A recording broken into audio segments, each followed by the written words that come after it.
Hello everyone, আসসালামু আলাইকুম। আজকে আমি পুলি পিঠা তৈরি করব। তো এই পিঠা তৈরি করতে আমার লাগবে আতপ চালের গুঁড়ো।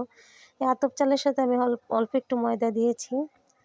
তো আমি এখানে গুঁড়িগুলো সিদ্ধ করে নিয়েছি, আপনারা দেখেছেন। এখন আমি গরম পানি দিয়ে ভালো করে মথে নেব, মথে একটি ডো তৈরি করে নেব।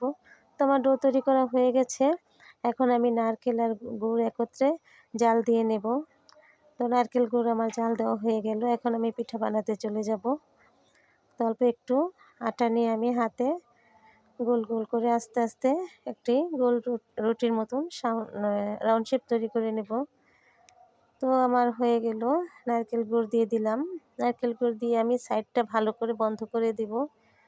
সাইডটা ভালো করে বন্ধ না করলে পিঠাটা যখন ভাজবো তখন নারকেল গুড় বেরিয়ে যেতে পারে। তো আমার হয়ে গেল। আরেকটা আমি দেখাচ্ছি। একইভাবে আমি পিঠাগুলো সবগুলো বানিয়ে নেব। এটা একইভাবে ভালো করে সাইডের মুখগুলো বন্ধ করে দিলাম। হয়ে গেল পিঠা তৈরি। এভাবে আমি সবগুলো পিঠাই বানিয়ে নিলাম। তো দেখুন আমার পিঠাগুলো কত সুন্দর দেখাচ্ছে। এখন আমি তেলে ভেজে নেব। অনেকে ভাপে সিদ্ধ করে নেয়, কিন্তু আমি তেলে ভাজবো।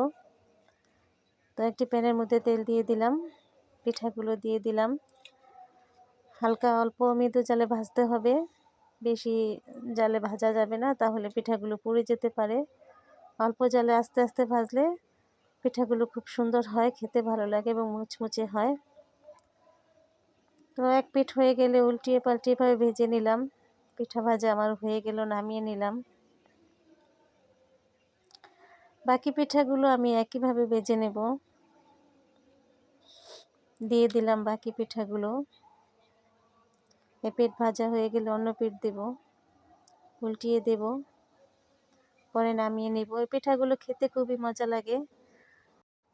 নারকেল আর গুড়ের সাথে তিল দিলে আরও বেশি ভালো লাগে। আমার কাছে তিল ছিল না, তাই আমি দিতে পারিনি। তো যাই হোক, আমার পিঠাগুলো কেমন হয়েছে অবশ্যই কমেন্টের মাধ্যমে জানাবেন। আজকের মতন এখানেই বিদায়। আল্লাহ হাফেজ।